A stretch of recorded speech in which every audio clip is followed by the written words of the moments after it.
Assalamualaikum warahmatullahi wabarakatuh. Bismillahirrahmanirrahim. Alhamdulillah. Alhamdulillahilladzi arsala rasulahu bil huda wa dinil haq liyudhhirahu 'alad dini kullih walau karihal kafirun. Asyhadu an la ilaha illallah wahdahu la syarikalah wa asyhadu anna Muhammadan abduhu wa rasuluh wa habibuhu wa safiyuh. Allahumma salli ala sayyidina Muhammadin abdika wa nabiyyika wa rasulika nabil ummi wa ala alihi wa sahbihi wa sallim tasliman biqadri 'azamati dzatika fi kulli waqtin wa hin, amma ba'd. Qala Rasulullah sallallahu alaihi wasallam, iqtadu billadzina min ba'di min ashabi, ya, Abi Bakrin wa Umar wahtadu bihadi Ammar wa tamassaku bi ahdi ibni Mas'ud. Rasulullah SAW bersabda, ini sabda Kanjeng Nabi mengenai bagaimana kita ini diperintah. Ini perintahnya Kanjeng Nabi, ini perintahnya Kanjeng Nabi. Kalian semua ikutilah dari orang-orang, artinya sahabat-sahabat setelahku, mengikuti jejak sahabat Nabi ini, ya. Sahabat Nabi nanti diteruskan oleh para tabi'in. Tabi'in ya diteruskan oleh para tabi'in. Nanti para mujtahidin, para ulama yang disebut al-ulama warathatul anbiya, itu yang mulai dari para sahabat, tabi'in. Sampai sekarang terus akan selalu ada. Itu loh, ya, ulama-ulama billah itu. Nah, setelah Rasulullah SAW wafat, ya ikuti Abu Bakar, kemudian Umar, mintalah petunjuk melalui Ammar bin Yasir ini, karena Ammar bin Yasir ini salah satu sahabat Nabi yang sangat mencintai keluarga Nabi. Ya. Wa tamassaku bi ahdi ibni Mas'ud, kemudian berpegang teguhlah kepada janji Ibnu Mas'ud. Rasulullah SAW, ya, iqtadu billadzaini min ba'di, ya, bukan billadzina, billadzaini, dua orang ini yang disebut awal, alladzaini, dua tokoh yaitu Abu Bakar dan Umar. Faqad amara alaihi salatu wassalam bitashihil qudwah bisyaikhainil azimaini, Sayyidina Abi Bakar As-Siddiq wa Sayyidina Umar bin Faruq radhiyallahu anhuma. Nah, baru kemudian wabit tahqiq, ya, ikuti Abu Bakar, Umar, kemudian dikuatkan betul dengan meminta petunjuk kepada Ammar radhiyallahu an, karena beliau ketika wafat penuh dengan cinta yang agung kepada Sayyidina Ali karramallahu wajhah, ya. Jadi ini menggambarkan bahwa rahasia yang akan didapatkan oleh para arifun, orang-orang yang mengenal Allah, itu memetik rahasia. Artinya begini, setelah tahu bahwa kunci seluruh alamul ma'rifah dan hakikat itu Rasulullah, ya, kunci itu kepada para sahabat, kemudian mulai dari Sayyidina Umar, Sayyidina Ali, terutama Sayyidina Abu Bakar As-Siddiq radhiyallahu an. Kemudian beberapa sahabat lain yang disebut oleh Kanjeng Nabi. Ini menunjukkan tentu ini menggambarkan juga betapa anutan yang begitu kokoh. Hal yang sama ini adalah para warathatul anbiya dan umana ur-rasul, para pewaris nabi, ya, para pemegang amanah-amanah Rasul. Ini adalah para arifun, al-alimun, yaitu para ulama billah. Ya.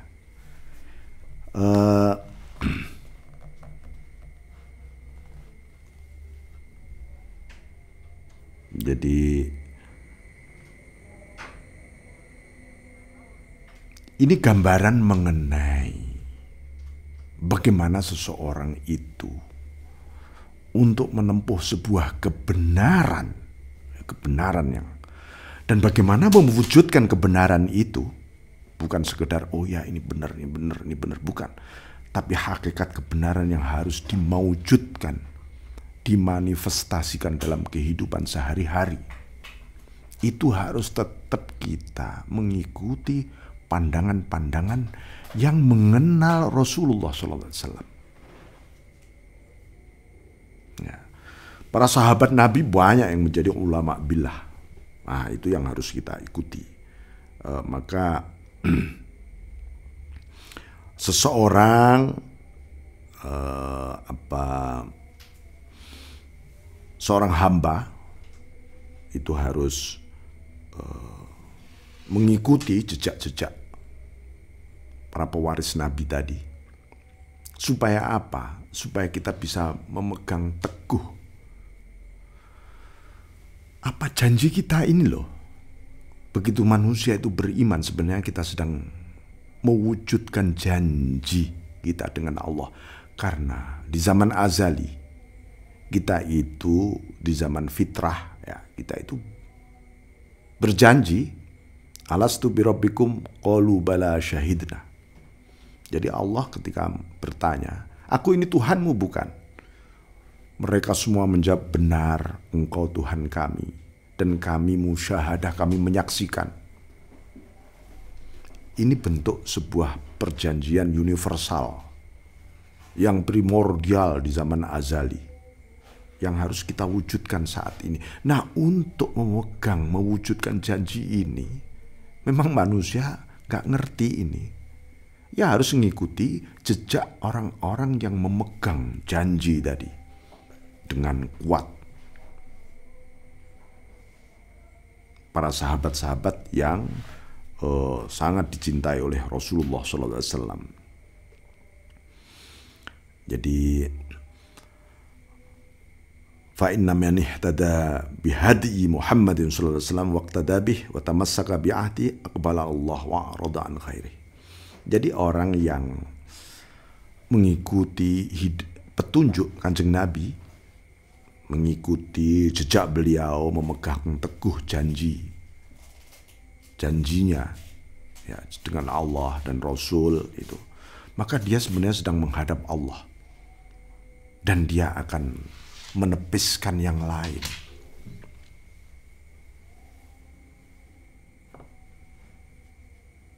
Jadi inilah gambaran mengenai himmah, ya himmah. Oleh karena itu himmah yang luhur, yang sebagaimana digambarkan dalam Al-Quran, ma zaghal basaru wa ma tagha.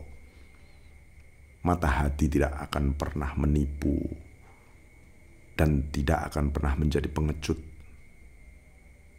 Ya.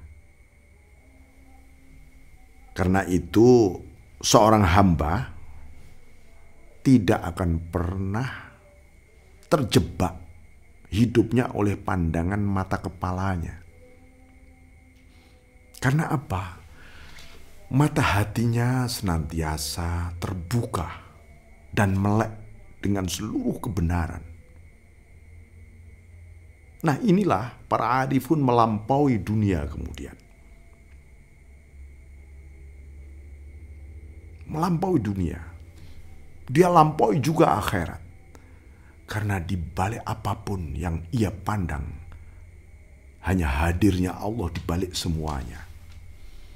Dan ini karena mengikuti jejak Kanjeng Nabi Muhammad SAW, yang kemudian oleh Allah disebutkan, wa ma arsalnaka illa rahmatan lil alamin. Kami tidak mengutusmu Muhammad kecuali sebagai rahmat. Apa yang dimaksud rahmat?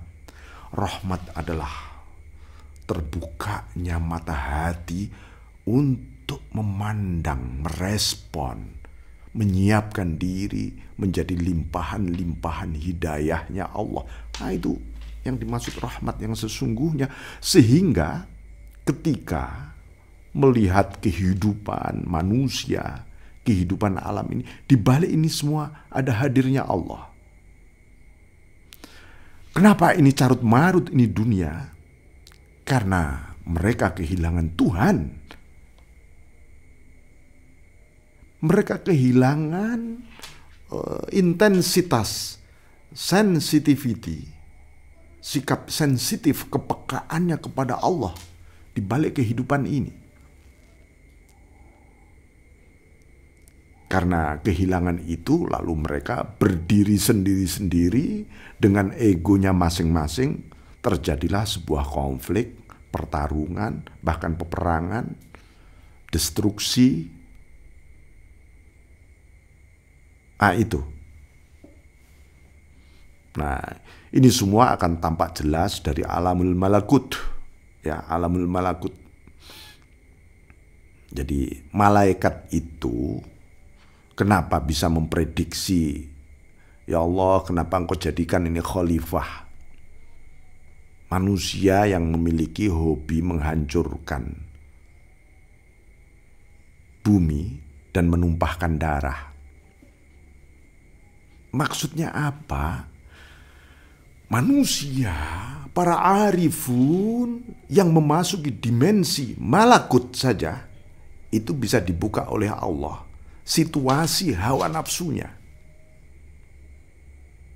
Dan itu para malaikat memandang itu. Gitu loh. Ya.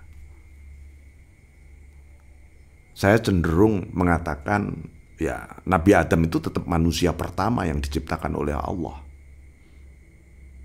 Bahwa para malaikat mengenal manusia yang bakal menghancurkan bumi, menumpahkan darah, perang, itu karena kacamata malakutiyahnya. Kacamata malakutiyahnya itu bisa tampak ke depan dengan kuantum ma'rifah. Itu ya. Bismillahirrahmanirrahim. Maka Allah Subhanahu wa taala berfirman, wa badalahum minallahi ma lam yakunu yahtasibun. Akhirnya bagi orang-orang yang tidak mengenal Allah, ya, tidak mengenal Allah, akan ditampakkan oleh Allah sesuatu yang di luar dugaan. Kemudian itu hanya untuk, hei manusia, modalmu itu loh apa? Kok sampai mau berdiri sendiri tanpa aku, ibaratnya begitu, tanpa hadirku. Kamu nanti akan hanya menumpahkan darah dan merusak bumi. Ini ideologi besar dunia yang mengambil sebuah sumber cara pandang dari eksistensialisme, itu pasti egoisme. Kenapa? Karena memposisikan Tuhan hanya kadang-kadang saja. Kalau perlu, Tuhan dijadikan legitimator. Nama Tuhan dijadikan legitimator, pengabsah dari seluruh gerakannya. Ini malah lebih menghancurkan lagi. Na'udzubillah min dzalik. Jangan sampai generasi kita ke depan seperti itu. Ya, itu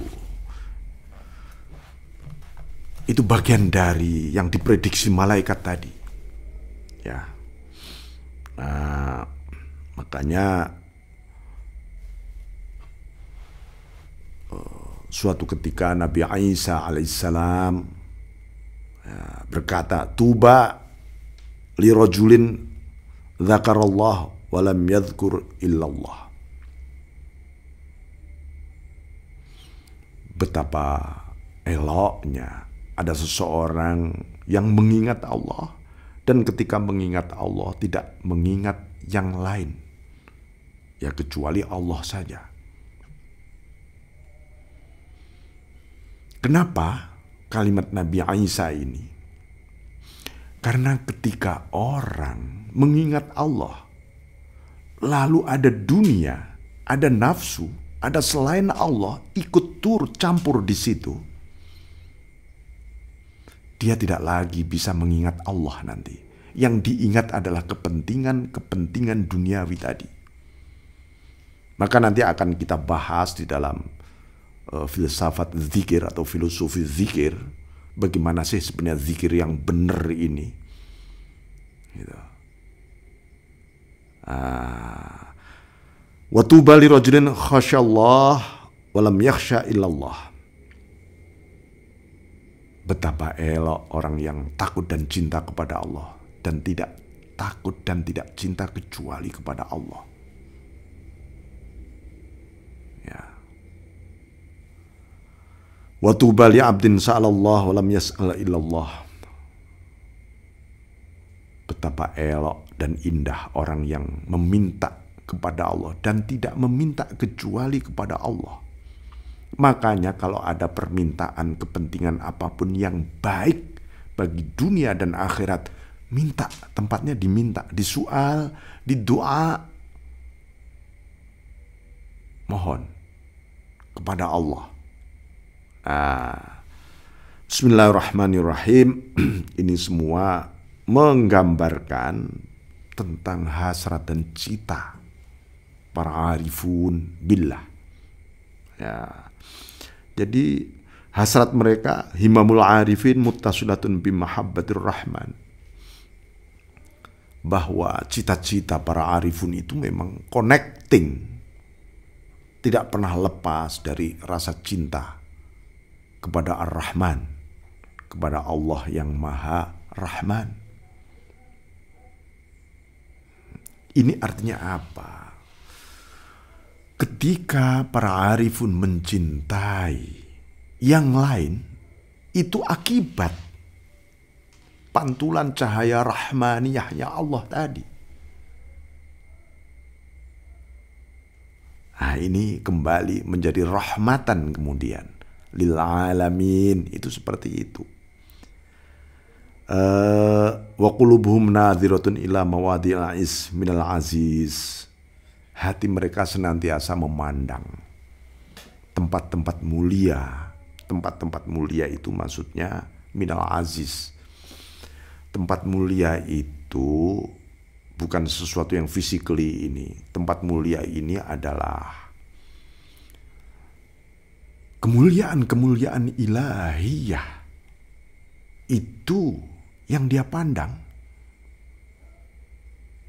Bukan kemuliaan makhluk. Ya. La rahata lahum fid darid dunya dunal khuruj minha.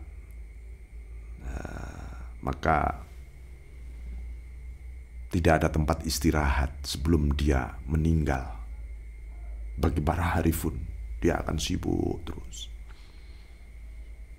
Jadi ya sibuk di dunia ini kan seperti kita lari di celah-celah air hujan. Menyiapkan supaya tidak basah dan seterusnya. Jadi ini gambaran juga yang disampaikan oleh para sahabat Nabi, ya. Jadi Sayyidina Ali misalnya ketika memasuki masjid Rasulullah SAW, dia melihat ada badui di sana. Tiba-tiba bermunajat ini badui.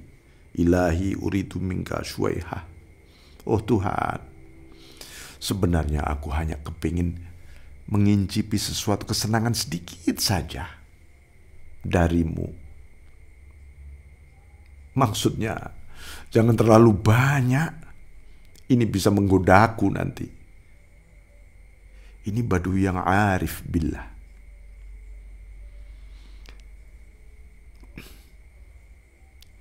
Lalu Sayyidina Ali juga pernah melihat Abu Bakar radhiyallahu anhu, Abu Bakar As-Siddiq. Pada suatu ketika Abu Bakar mengatakan bermunajat, Ilahi, oh Tuhan, uriduk. Aku ingin Engkau Tuhan. Iradahnya Allah saja. Ini Abu Bakar. Jadi apa ya? Ini menggambarkan bahwa himamul arif, himmahnya para arifun itu ya memang Allah sesungguhnya. Himmahnya Allah. Bahwa ada nikmat-nikmat anugerah yang diberikan oleh Allah kepada mereka, kepada kita semua ini. Itu supaya kita ini menempuh jalan menuju kepada Allah itu dengan nikmat dan indah. Bukan berhenti pada stasiun-stasiun penempuhan tadi. Stasiun-stasiun kenikmatan tadi. Bukan itu. Tapi manusia seringkali berhenti. Padahal perjalanan, di depan sana. Kalau saya gambarkan ya, Anda pergi ke Surabaya dari Jakarta atau dari Surabaya ke Jakarta. Tujuan aku mau ke Surabaya atau orang Surabaya mau ke Jakarta. Nggak taunya nyampe di Semarang, tengah-tengah. Kok indah sekali ya Semarang. Turun. Lalu dia lupa tujuan dia pergi ini kemana. Dia menikmati Semarang selama-lamanya. Ini. Ya. Oleh karena itu Allah pun membukakan pintu-pintu mukasyafah, rahasia-rahasia Allah. Itu juga bukan dalam rangka sebagai tujuan. Itu hanyalah stasiun-stasiun. Tujuannya tetap Allah. Hasratnya tetap Allah. Supaya mengingatkan. Para arifun dibukakan rahasia Allah. Supaya ingat, tujuanmu adalah aku. Supaya lebih dalam dan lebih yakin kepadaku. Itu. Ya. Dan itu semua dialami oleh para sahabat Nabi, para tabi'in, para arifun billah dalam episode-episode perjalanannya. Sehingga ketika kita ngaji kitab-kitab tasawuf, lalu teringatkan oleh itu semua. Ya. Teringatkan oleh itu semua. Karena itu dari sinilah sebenarnya kembali bahwa nafsu kita akan melahirkan egoisme. Egoisme melahirkan instanisme. Instanisme melahirkan jebakan-jebakan.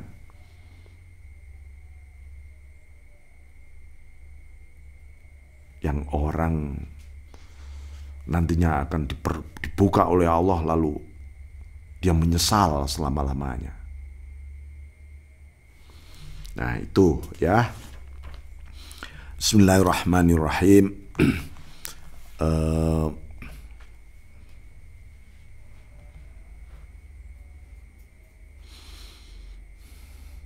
Jadi para arifun suatu ketika disodori satu ayat. Nah, ini ayat ulaika yusari'una fil khairat. Mereka adalah orang-orang yang bergegas di dalam kebajikan.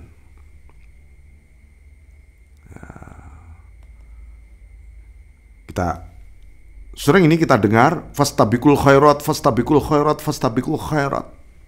Nggak taunya yang mereka fahami tentang fastabiqul khairat adalah kebajikan fisik, performance, apalagi di musim medsos ini, kebaikan sedikit difoto, di video, dipamerkan, ini loh kebajikanku. Sebenarnya begitu yang terjadi. Ternyata fastabiqul khairat itu bukan itu. Nah, Ibnul Mubarak ya, suatu ketika disodori ayat ulaika yusari'una fil khairat ini, faqala laisa annahu yasbiku badanun badanan wala amalun bisabqi yasbiku amalan walakin himmatun tasbiku himmatan. Yang dimaksud bergegas, berpacu kebajikan itu bukan fisik, bukan amal, tapi ini di sini himmah hasrat. Hasratmu lebih cepat mana menuju kepada Allah? Siapa yang paling cepat balapan berpacu hasratnya menuju kepada Allah dalam seluruh kebaikan dan kehendak cita-cita. Ini yang dimaksud fastabiqul khairat. Maka para arifun sebagian mengatakan masakin ahlal ghaflah, sungguh kasihan orang-orang yang lalai. Yastaghiluna bi kathratil a'mal wa yu'azzimunaha wa yaftakhirunaha biha. Mereka itu sibuk ya dengan banyak amaliyah, apakah amal sosial maupun amal ritual, dan mereka merasa bangga dengan amaliyah-amaliyah itu. Ya, amaliyah-amaliyah itu. Kalau kita ngasih buka puasa, ya ngasih buka puasa lah. Jangan dibangga-banggakan.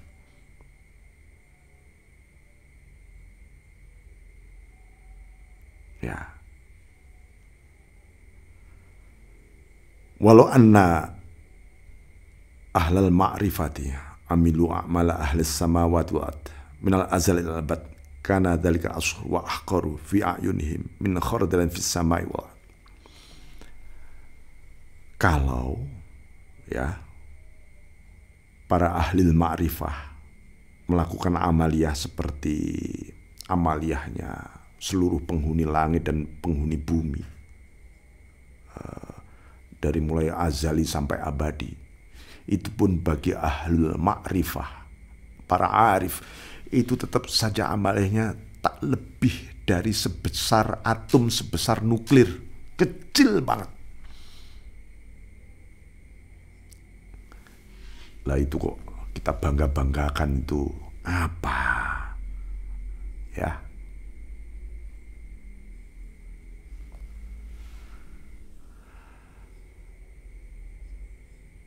Jadi karena itu Rasulullah SAW menyebutkan dalam satu hadis, la tastakthiru ta'atakum wa la tastaqillu dzunubakum. Nah ini, Anda jangan merasa memiliki banyak amal, karena itu Ibnu Athaillah di Hikam itu sangat-sangat fundamental, masukkan kita semua soal amaliyah ini ke satu titik margin. Ya, min alamatil i'timad al amal, tanda-tanda orang yang masih mengandalkan amal, merasa amalku banyak, ini amalku ini bisa masuk surga, amalku ini. Nuqsanur roja inda wujudi zalal, tiba-tiba harapannya mulai pesimis, mulai menyempit ketika dia habis berbuat salah atau dosa. Habis berdosa sedikit, waduh. Karena apa? Gara-gara mengandalkan amal. Mestinya yang diandalkan adalah khaliqul amal, sang pencipta amal. Wah, amal itu ciptaannya Allah. Kok Anda klaim? Dari mana kita mampu mengklaim itu? Ya. Dan jangan menganggap remeh dosamu, katanya. Ini maksudnya begini, kalau kita berbuat salah, berdosa, lalu gara-gara kita, saya tak belajar iktimat pada Allah lah, lalu kita menggampangkan, mengentengkan dosa. Biasa dosa, Allah Maha Besar, dosa ampunannya, gitu ya. Itu namanya orang tidak menyadari kebesaran ampunan Allah. Kalau orang menyadari kebesaran ampunan Allah, dia pasti bertobat. Ya, jadi kenapa ya orang kok tidak bertobat? Ya karena dia belum menyadari besarnya ampunan Allah. Orang meremehkan, dosaku lebih kecil dibanding ampunan Allah. Benar